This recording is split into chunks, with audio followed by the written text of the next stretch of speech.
Thanks, Kevin. Thank you to you all for coming. It's a pleasure to be here, and thanks to Dorothy for inviting me. And it's nice that this is a public policy seminar, because this talk is motivated by public policy questions. There, particularly in Ireland at the moment, it seems there's a lot of grievance around the suggestion that we would charge people for public services, or they could be private services of things like water and waste collection. And in Ireland is good on plastic bag taxes. We realise that that's a good way of cutting down on pollution caused by them. But New York State is currently going through legislation on plastic bag taxes, and it's elicited a huge protest vote, and people are coming out saying that this is grossly unfair. And so the research that I'm going to present touches on any of these market interventions to try and reduce waste. And I'm an economist by training, so I have, over the time that I've been studying economics, accumulated a degree of respect for the market's ability to allocate goods and to reduce waste through incentives. And I think that's a viewpoint that I've shared with anyone who studies economics, because there are very logical reasons why it should be the case that markets allocate scarce goods and services.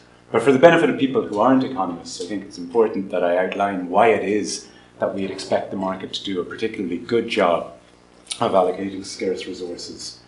And once you're persuaded of that, and I hope I managed to persuade you that markets are a good way to allocate goods and services, the intriguing question is, well, why is it then that the public are generally not in favour of actually bringing the market to bear on these public policy problems and issues of waste?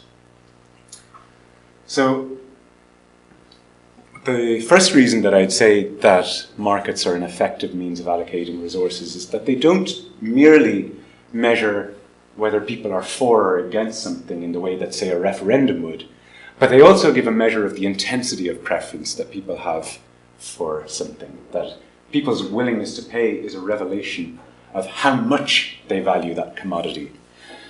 A second advantage that they have is people's willingness to pay is an incentive-compatible measure of how much people value something. People are forced by the market to put their money where their mouth is.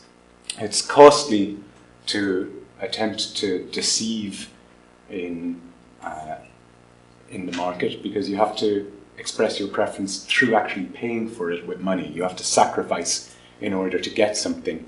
And so in that sense, you have an incentive to reveal your preferences honestly. And in terms of giving people freedom of choice, a further advantage of the market is that it doesn't adopt a one-size-fits-all approach to allocating services, but it gives people choice. There's sovereignty on the part of consumers as to whether they wish to buy this good at the prevailing market price or not, and there's sovereignty on the part of the firm as to whether they wish to provide that good or not. And so if you think about this in terms of policy like waste collection, you can think that it's very costly for a truck to pull up at everybody's house, regardless of how much waste they have in their bin, and empty that bin into the truck and then move on to the next house. Far better if people signal that they have waste to be collected through purchasing a ticket, and they fill up their bin. They have an incentive to only do that when their bin is full, and the truck can progress much more quickly and efficiently to only those houses who value the service of waste collection. Yet, I'll come on to the yet part in a moment. Let me just continue expressing why I think it is that the market is a good way of allocating goods and services. And the bottom line of this is that goods will be allocated to those people who value them more highly, and the people who sell those goods necessarily will only sell those goods if they value those goods less than people are willing to pay for them. And so there's an allocation from people who value things less to those who value them more, which creates welfare. We're creating value from these goods that otherwise wouldn't exist.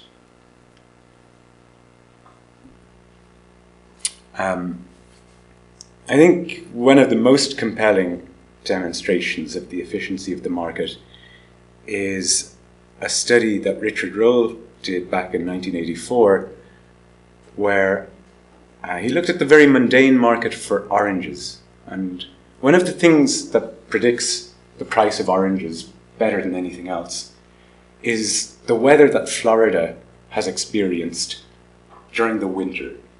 And the logic there is that most of the oranges that go onto the market in America come from Florida. And if Florida has a particularly bad winter, where it's frosty, then the orange crop is going to be limited. And so people who need orange juice, like schools or orange juice manufacturers or the military, are going to be competing to get those scarce oranges, and that's going to push up the price. If the winter is particularly mild, then there's going to be a prodigious crop. Everyone gets their oranges and the price is lower. And we can work out through looking at the prices of oranges and looking at the weather in Florida what the specific relationship is between the weather in Florida and prices of oranges.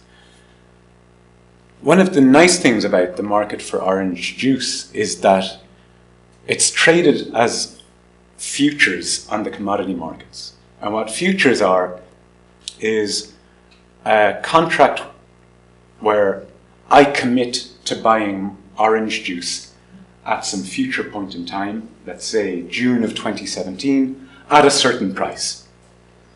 And I'll only do that if I think that in June of 2017, the price of orange juice is going to be higher than the price I can buy it for. I can make money on that transaction if I believe that I can predict the future price of orange juice better than the market is currently predicting it. And because the weather in Florida is a key metric by which the price of orange juice is going to be determined, if I believe that I have some insight on what the weather in Florida is going to be like in the winter, that the rest of the market doesn't, I have an incentive to act on that. I should put my money where my mouth is and speculate on orange juice because I know it's going to be a frosty one, orange juice is going to be limited, and I can earn a high profit by buying at a cheaper price and selling at a higher price. And so what Richard Rolle did was look to see if the predictions by the National Weather Forecast of course, forecasts have some degree of errors around them, and that weather forecasts we've all experienced are never entirely accurate, and so, they're not always entirely accurate. And so what he looks at is, can you predict the weather better by looking at orange juice futures prices than by the National Weather Forecast? Or is the market better predicting weather than the National Weather Service's satellites and all their meteorologists? And what he finds is that the price of orange juice futures has a systematic component that is not predicted by the National Weather Service's forecast, but is predicted by the actual weather that Florida experiences in those winters. That the market contains some private information regarding the weather above and beyond what the National Weather Forecast. In other words, the market is predicting the weather better than the weather forecast. And we don't know what that private information component is. This is people acting on their hunches. It could be groundhogs coming out of the day. It could be shooting stars, whatever. We don't know what the diagnostic information is, but we know that people are acting on these pieces of information that they believe are valid, and on average, the signal that's coming through is the correct signal. And that's, I think, one of the more wonderful examples of the market delivering an efficient outcome. That's what happens when it works. And another example of it that has been used in lab settings is a market entry game. And that's what I'm going to present on in the first study that I have here today. And generally these are conducted in lab settings. And what I'm showing you here are the instructions that I gave to participants in this study, and I'll go into it in more detail towards the end. But the things to note here is that the participants in this study had a choice of two methods of payment for a survey that they'd just taken. One was a certain payment of 50 cents, so they're guaranteed 50 cents. And the other, which I would call mode 2, they have to pay 10 cents in order to opt into mode 2. And then once they're in mode 2, their payment is going to be determined by how many other people in their group of participants also opt to come into mode 2. If they're the only person who goes into mode 2, then they get, I'll show you the whole payment spectrum now. If they're the only one in mode 2, then, oh yeah, I've got a, thanks Mark, look at this. They're going to get 90 cents if they're the only participant in mode 2. If another participant joins them, that goes down to 80 cents. A third participant goes down to 70 cents. If every participant opts into mode 2, then they get a payoff of 0. And so this is called a market entry game, and the prediction in a market entry game is that people in the market will coordinate so that there is no premium being earned by being in mode 2. And that occurs in this case where the payoff from being in mode 1, 50 pence, is precisely equal to the payoff from being in mode 2, also 50 pence, which occurs when 5 participants enter into mode 2. And what's been found in lab settings where they run these market entry games is that when you get people into a lab, they do in fact manage to coordinate so that no premium is earned from either of these payment modes. People enter the market at an efficient level. And in reporting results on this, having observed it, the psychologist and Nobel laureate in economics, Daniel Kahneman, said that it looks almost like magic. So his training is as a cognitive psychologist, and he's kind of baffled by this result because there's no communication in these market entry games that he is observing. People can't talk amongst themselves to decide, you enter this time and I'll enter next time. It's just spontaneous, atomistic decision-making results in an efficient outcome. And this result has been replicated time and time again in lab studies under various conditions. So in some, they give people full feedback. In others, they give them no feedback on how many people entered in the previous round, and you still get this coordination towards equilibrium opting into the market. So it's just a simultaneous game where people just choose to enter or not, and it just happens that almost every time 5 choose to enter. Yeah, so with a degree of confidence interval around it, but the mean level of market entry is at the equilibrium level, yeah. And generally these are repeated games, so the sort of standard market entry game has people doing this maybe 12 times, and it does give them feedback on how many people entered in the previous round. But even in the absence of that feedback, you do get this result. And it's also been shown to be robust to the introduction of entry fees. So that's what is found in these lab market entry games. But that reassuring result from lab studies doesn't seem to map onto our real-world experience of people deciding whether or not to enter into markets. So I've already said that generally the public is against market allocation of goods like water charges or waste disposal or plastic bag taxes. These things all elicit quite a bit of opposition from people. In the financial domain, there is the equity premium puzzle, whereby there's consistently been higher returns from just buying a little bit of every stock available in the stock market and riding it out, letting your money passively sit in the market. And I think on average that's been yielding about 7% returns a year. And the best alternative you can get from savings bonds or whatever is significantly lower than that. And yet a lot of people don't opt into the stock market. And this is the equity premium puzzle. Why is it that people aren't enjoying these higher premia from investing in the stock market when they could be? And that doesn't seem to be consistent with the results of the market entry game, where people will enter into a market wherever premia are offered. And so that's sort of the research question for this study. Well, there's lots of explanations for the equity premium. There are lots of explanations out there, yeah. The standard neoclassical model, well, if you have some preferences over skewness, that's one argument, that's the kind of Taylor argument.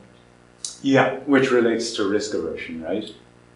Yeah, well, it's going a bit beyond that, but yeah, it's about the higher moments, not just mean and variance. And fixed costs also. Fixed cost of entry. To collect information. Because you normally find that the wealthy people do. Yeah. And so I'll come back to what specifically is the research question of this study in a moment, but I see this slide here, and I'm just going to talk about some real-world results from congestion charges and plastic bag taxes and how people respond to those when they're all actually brought into place. That, for example, in Stockholm, they brought in congestion charging on roads in the city, and they brought it in as a provisional policy for a year, and then in the understanding that there would be a referendum after a year where people could choose to reject it and the congestion charges would be removed.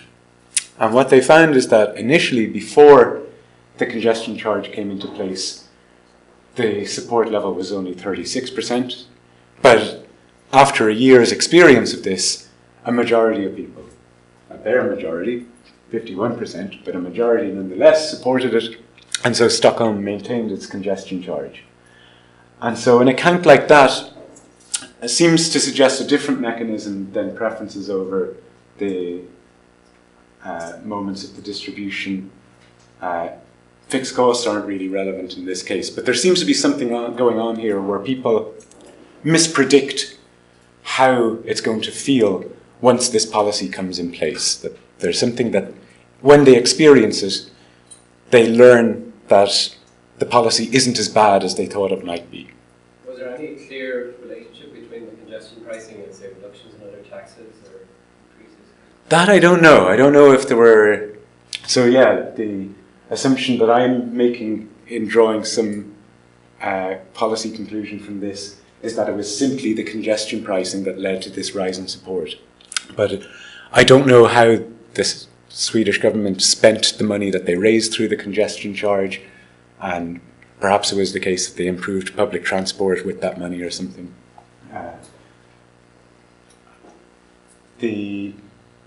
Another... Is there similar polling about the average water charges before the charge and after the charge? I know that there's Marius Claudi down in the business school is in marketing. He's been doing some research on public opinions about the water charge. So he might have that data. I know he's been doing surveys on it. Another example of this comes from a Supreme Court ruling in Switzerland where they had to bring in recycling charges. And again, they found that ex ante people were against it. Once it was implemented, people came to support it. Or, sorry, it wasn't recycling charges, it was refuse, landfill charges. And these sort of natural experiments yield consistent results to lab experiments. Where it's like status quo bias, in the sense that people aren't willing to pay water charges because they never have. They pay the same amount for a bloody television license because they always have. Yeah. You know, so just people don't like change. So that's certainly an explanation. If it's the case that people don't like change, then if it's the case that that's the sole explanation for it, then that should be robust to prompting people to anticipate what the consequences of the policy will be. And that's what I'm going to do in this study. I'm going to prompt people to sort of imagine what effect a congestion charge will have on other people's behaviour. And so I think part of this could be driven by status quo bias, but I think there's another dimension to it where in anticipation or when predicting how a policy will be, people fail to interrogate the full implications of how that policy will play out. And specifically, my claim is that people will neglect that a charge on wasteful behaviour won't merely change their own behaviour, but will also impact the wasteful behaviour of other people. And so I call that deterrence neglect, that people don't consider how a charge will deter other people from engaging in the costly behaviour. Just for the water charges, the idea is that people were opposed to it because they didn't realize that they wouldn't get benefit from it, so they don't know their own best interest. So I'm not actually going to use the example of water charges in my study because I am more interested in visible behaviours, like road congestion is one example I look at, plastic bag use is another, where like these things are cluttering up the place. I think it might be possible to extend this analysis to water charges where you could prompt people to consider how much water is being wasted and at what cost to the taxpayer, and by getting them to think through those consequences you might... My only point saying is these examples that are in the case of Stockholm makes a lot of sense to me, but when you talk about a highly politicized issue, I don't really know if some of these are about the intervention at all. So opposition to water charges was like either because people had difficulty getting upset at a disproportionate ordinance rate or something like that. Exactly. Well, I don't know the underlying cause for protests about water charges, but I'm certainly sympathetic to the view that that was a hot topic that people could load all sorts of other grievances onto to signal their discontent. And so I'm going to step back from... These less controversial topics seem to be much more targeted, so you can imagine someone actually debating a specific policy in their head. Yeah. And there's another leap that you're getting at, that like you might persuade somebody of the merits of a charge like this in theory, but the actual implementation of these charges could deviate substantially from what theory would predict it should look like. And it might be that there's rent seeking on the part of governments bringing these in, or there's lots of noise in how these are actually implemented, which again could account for why people are skeptical of these policies in the first instance. That if you think that the government, or if you have a sort of public choice theory of political organizations where bureaucrats are self-serving and trying to aggrandize themselves, then you'd be skeptical of any government intervention, even if it's sort of dressed up in, well, this makes good sense in terms of public policy. So, there's certainly other reasons why people would object to these things. But I'm going to present an experiment in which I measure support for policies, and I'll show you that this, at the margin, does have an effect on at least stated preferences for supporting these policies.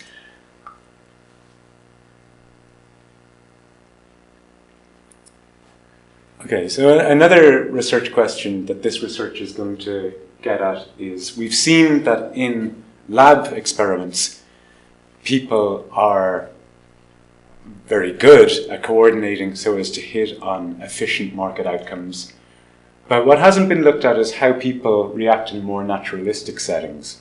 And so the market entry game that I put my participants through has that more naturalistic quality to see, are people willing to enter markets when it's their own money that's at stake? Because one issue that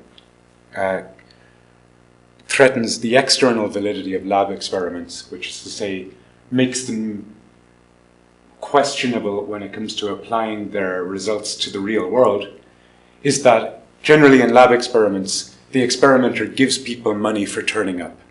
And having just received money from the experimenter, people might choose to use that money differently than they would if they had to dig into their own wallets to pay for it. So that's called the house money effect. Another issue with the external validity of laboratory experiments is that you're getting into the laboratory people who have already sort of got in mind that they're eager to participate and help research, and it's a select sample. It doesn't represent the wider population.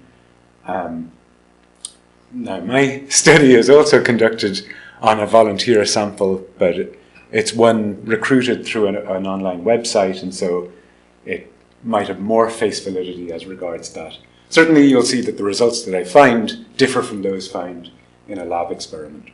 And I think part of that is due to the fact that it has this more naturalistic character to it. And so let me tell you about that sample. There are 209 of them, and they had an average age of 37 and were 66% female. And they were recruited through Amazon Mechanical Turk, which is an online platform where you can post up small jobs like rating how much you like advertisements or filling out short surveys. And so that's where I found this pool for the experiment.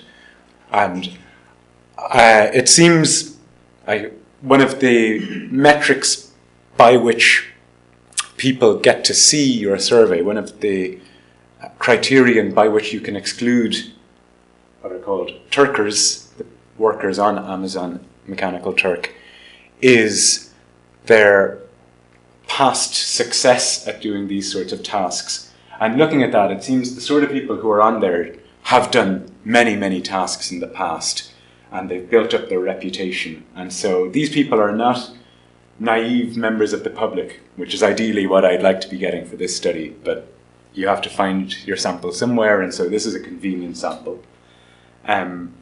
So that's a caveat. I'll just flag that at this outset.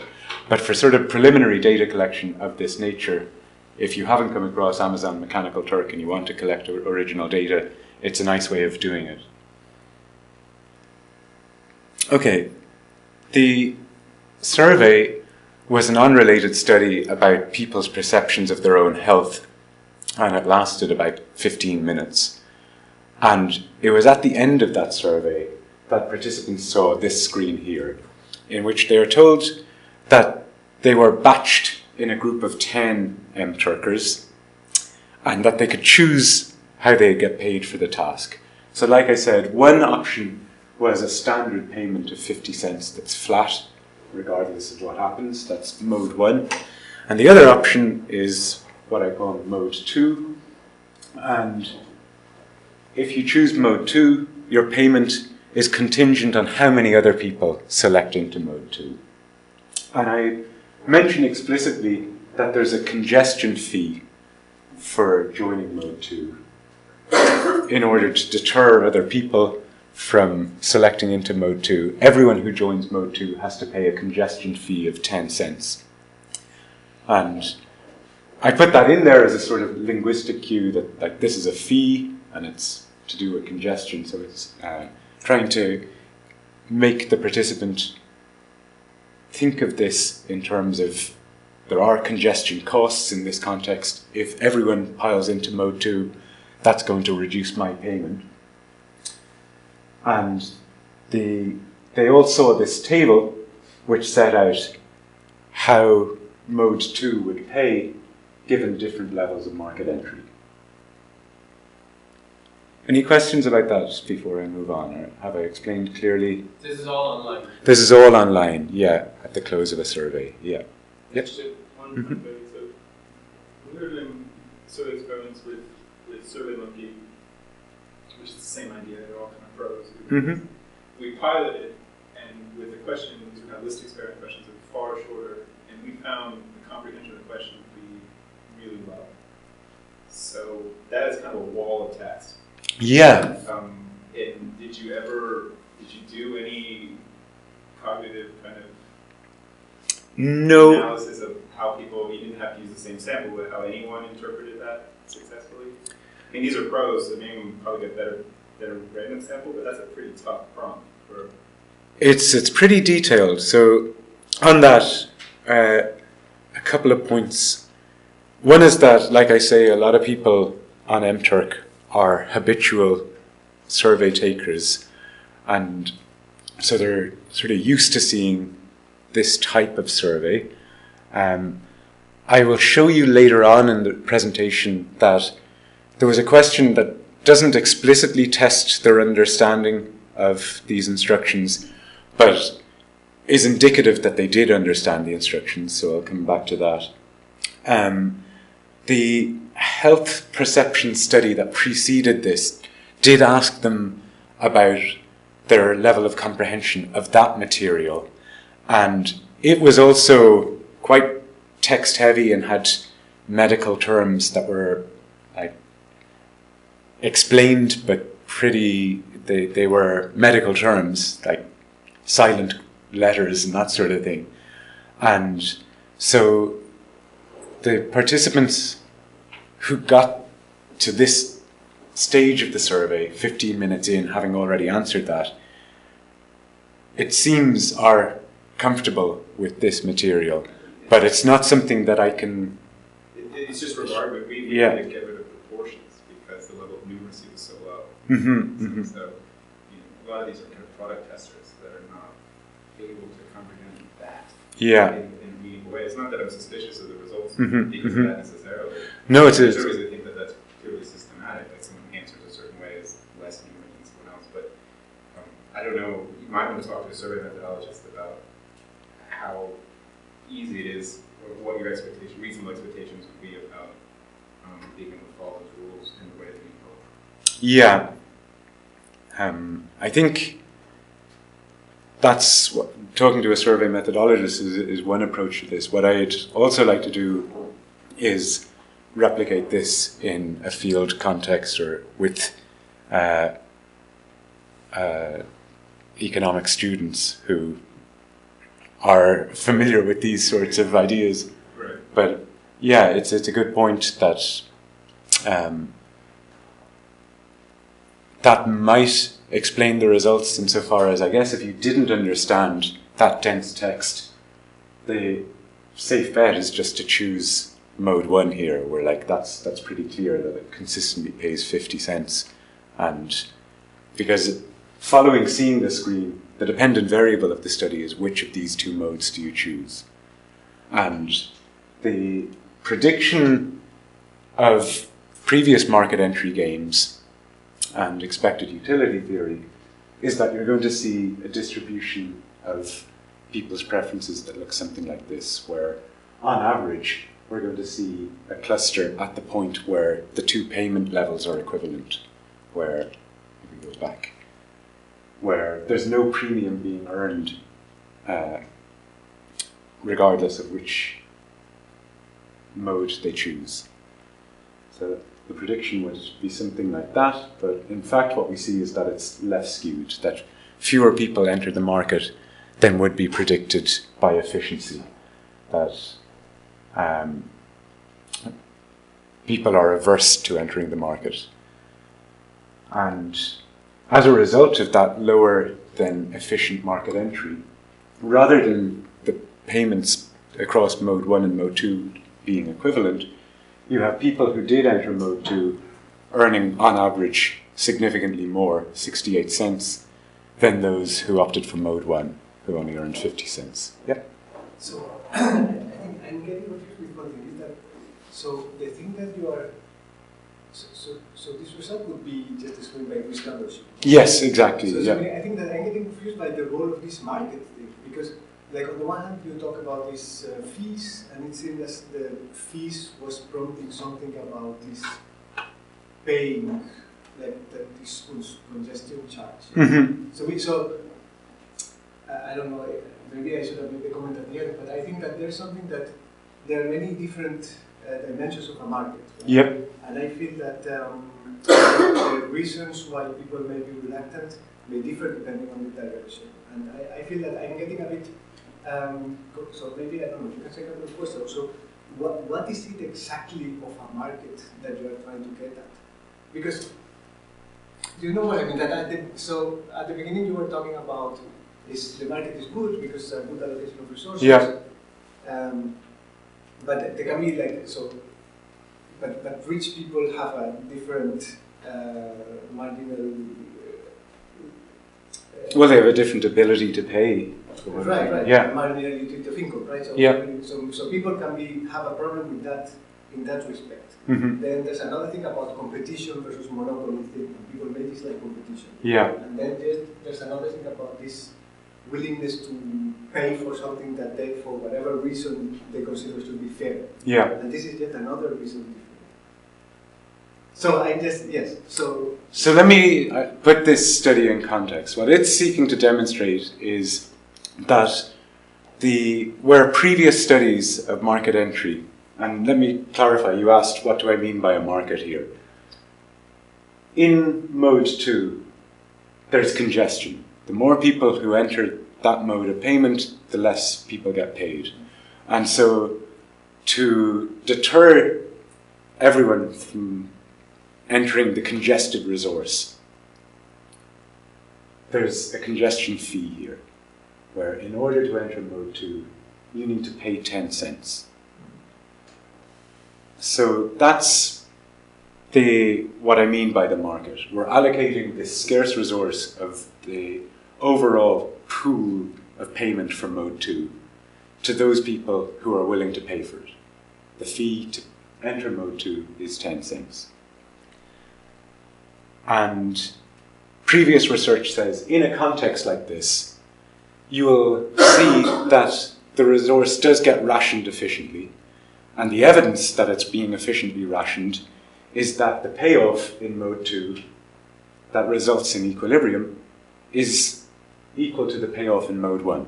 The people in mode 2 don't earn any more or less systematically than those in mode 1. So that's the prediction that's reflected in this diagram here. That's what previous research suggests would be the distribution of choices that results from this experiment. So theoretically this would hold even if people are risk averse? Yeah, that's what they found in previous market entry games. Even in the presence of a congestion charge, they find that you do hit on this equilibrium. But those previous games have looked at repeated games in lab settings, and where there have been congestion fees, they've also given feedback. But what I'm interested in, this is not a repeated game, this is a one-shot game. And it is also not in a lab setting, and so people aren't coming in sort of primed to do something or to play the game. This is about the payment that they receive for a survey. They didn't come in expecting that they'd have to make a choice such as this. And that's why I feel it's more naturalistic than those lab experiments that have been used previously. And so I absolutely share your sense of like, well, surely people are risk averse. Surely it's not a surprise to see that the actual distribution looks more like this. And as it stands, on the basis of these results, I can't explain why it is that we're seeing this market aversion. And I agree with you that risk aversion is likely to be one explanation, loss aversion likely another. So you're comparing the 50 cents that you get for certain against possible lower outcomes.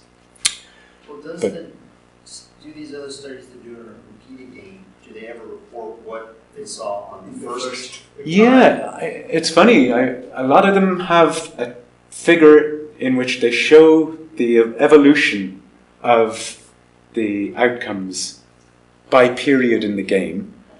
And it doesn't look in those games as though there's any systematic difference between the first round and later rounds. Because I think that's a real selling point if you think that you're finding something different as you compare what would in essence be the same game. Exactly. Time sort of thing. Yeah. You do it this way, you get the skewed result, they do it, and even though it's a repeated game, even on the first iteration, they're coming closer to equilibrium than you are. Yeah, and certainly the figures that you see reported, and there's generally they do have these figures in which you see period by period what the outcomes are, and it's not the case that there is a lower level of market entry and then people get that feedback and it shifts up towards equilibrium, it comes in around equilibrium. There certainly is no negative bias in that first game. And so, yeah, I absolutely agree that it's very surprising that on that first round you're not seeing that in those lab settings.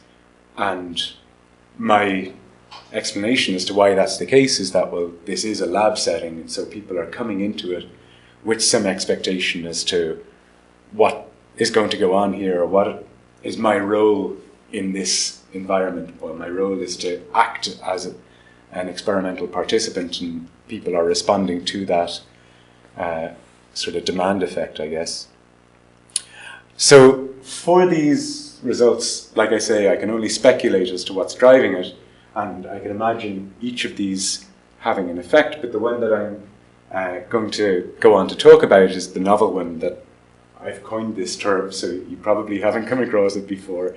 I call it deterrence neglect, and as I hinted at earlier in the presentation, what I mean by that is that an individual fails to consider how a congestion fee is going to affect the behaviour of other people who are competing for the scarce resource that's being charged for. And the theory that underpins this notion is the fundamental attribution error from psychology. And that's the idea that an external circumstance is perceived as having greater impact on myself than it is on other people. So an example is that people are much gentler in judging their own behaviour given fraught circumstances. So I lost my temper because I was tired and hungry and the baby was crying. Whereas if other people lose their temper, I consider that not to be about the circumstances, but about them. They're an angry person. So people are much consider external circumstances to impact other people to a lesser extent than they impact the person themselves. And a nice sort of economically relevant example of this is a quiz in which people were awarded prizes on how they performed relative to other people in the quiz. So, like a game show setup. And they manipulated the difficulty of the questions in these quizzes. So you'd see some sample questions, and in one condition they're easy and multiple choice, and in the other they're difficult questions that are open-ended.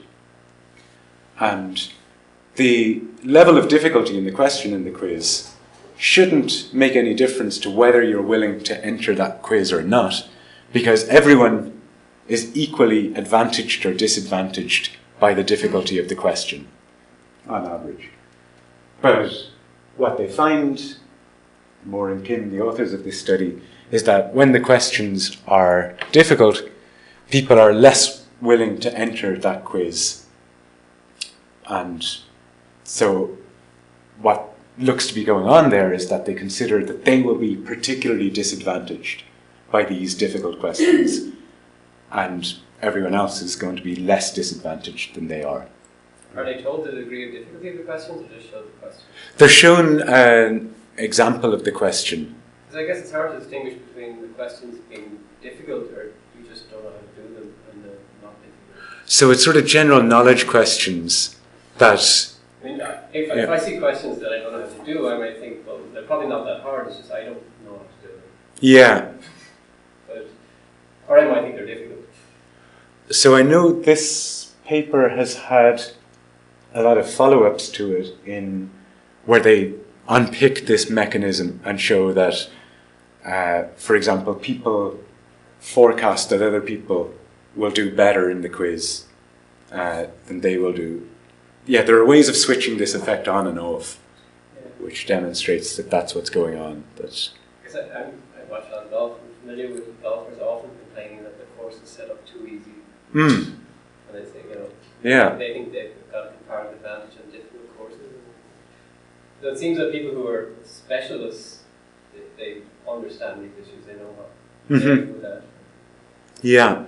Anyway, that's not really Well, another example of it is, again, a market entry game setting that Colin Camerer and Dan Lavallo published on. And in this case, it differed from the standard market entry game that I showed you a moment ago, that the market in this case was a quiz. And we know that generally people think that they're better than average at things like driving and general knowledge. And so what Camerer and Lavallo found in this study is that people were too eager to enter this market for the quiz because they are overconfident about how they perform relative to others in the quiz. So market entry was too high in that context, where people thought that they had some expertise over and above other people. And they use this as an example of why it is that most restaurants fail in their first 3 years, that everyone thinks that they can run a restaurant successfully, and then they find that, well, other people are running restaurants successfully as well, and so there aren't... What's this? The Lake Wobegon. Yeah, exactly. It's an application of the Lake Wobegon effect, or the better than average effect, where it's costly to put your money on actually proving that you're better than average, and people find, actually, I'm not better than average when they see the outcomes. Yeah.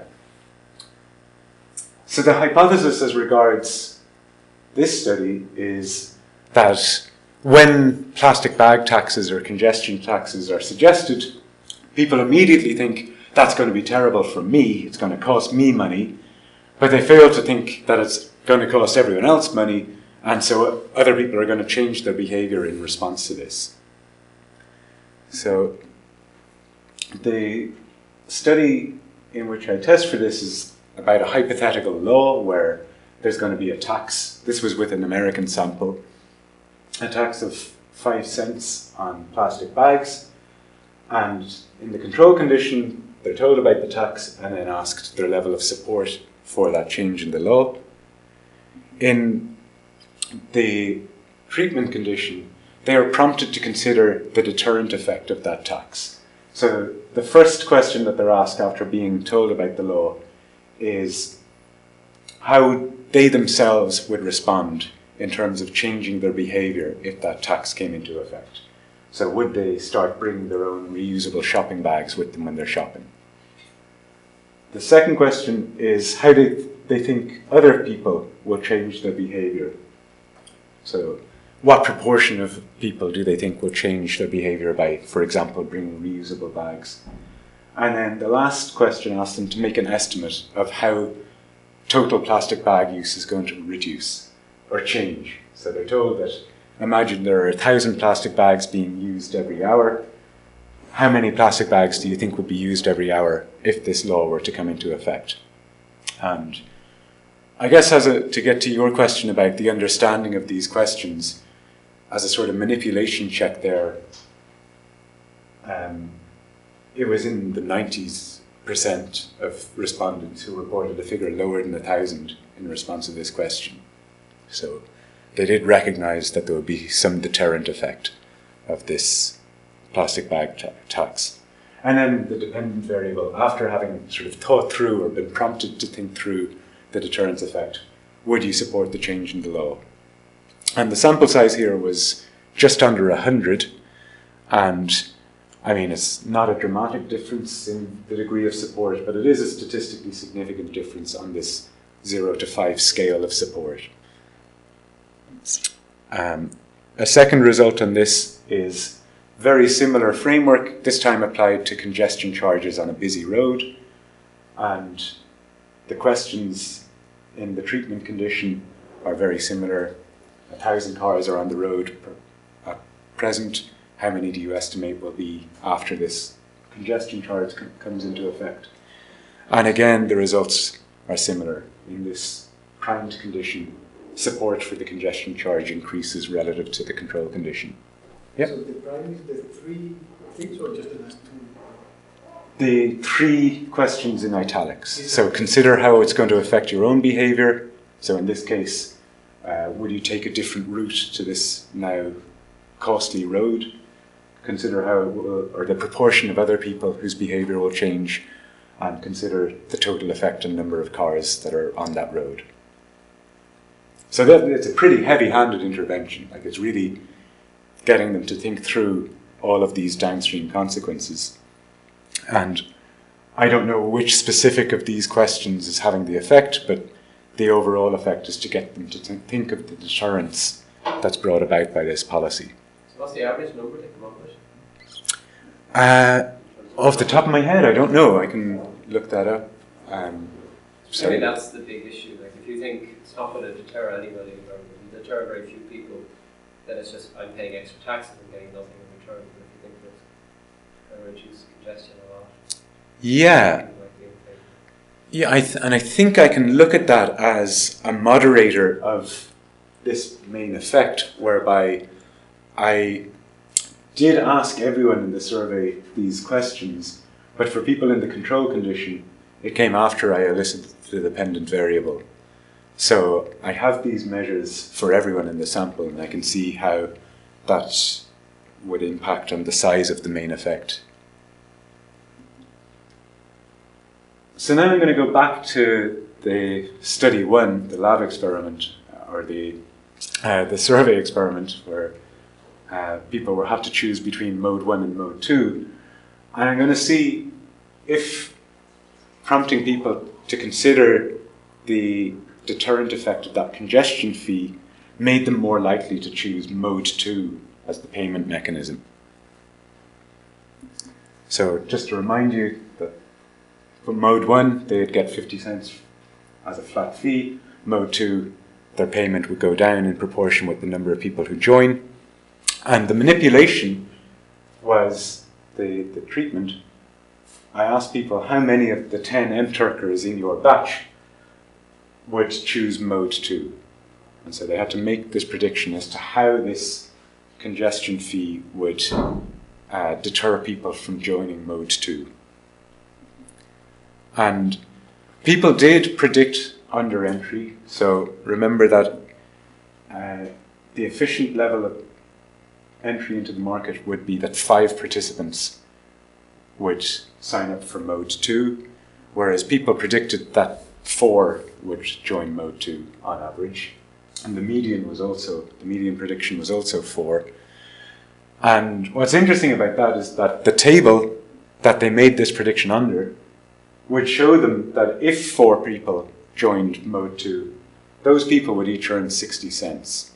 So if all they care about is the mean expected payoff, and they're paying attention to this, they would have seen that any of those 4 people who joined mode 2 would earn more than the 50-cent fee that mode 1 paid. So that's obviously the net payment right after your 10 cent. Yeah, exactly. Yeah. Maybe they messed up and double taxed themselves. That could be. Yeah, no, it's going to be important to look into the comprehension of these questions. Yeah, I agree with that. While they predicted under entry, they didn't predict the actual level of under entry. So in fact, it was 3.2 people on average who entered mode 2. See, they're also baffled. What's this? So they're also baffled by the result as well as you are. Mm-hmm. So the hypothesis is that by asking people to make this prediction, they're going to be prompted to realize that they could earn a premium by entering mode 2. But in fact, I didn't find that. There's no significant difference between the entry into mode 2 as a result of that prompt. And in fact, the direction is the wrong way around, that people in the unprimed condition were more likely, but not significantly more, to enter mode 2. And so we won't get into that. I understand that the recording can be edited for any controversial statements, so I don't actually have to hold my tongue, but I will. I think Trump decided that in some sense there might be people who under no conditions would accept something like a tax or a surcharge. Yeah. So it doesn't really matter what logic you're presenting them, it's more of a principled stance. Yeah. And if those people exist, then there would always be under entry. Or, I guess, unless everyone else in the market knows that those people exist, and so there will always be under entry as a result of those people, and so more people would enter the market. Captain's a conscious choice, but they might be an example in the sense someone who's uninterested in playing your game. Mm-hmm.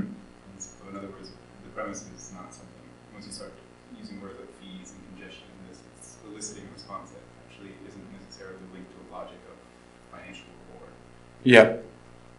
And it's for that reason that I used the language of congestion fee, that like to try and make this naturalistic.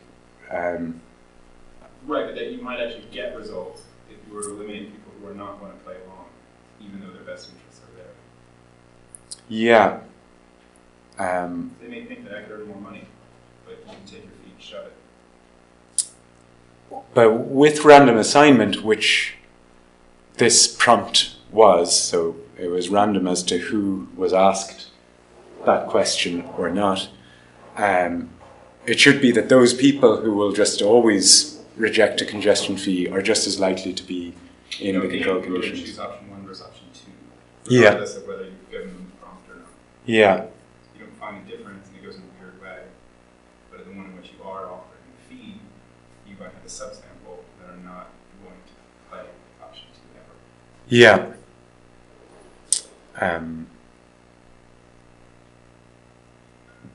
So I think the argument, going back to the efficient markets hypothesis and the lab studies of market entry games, economists would still argue that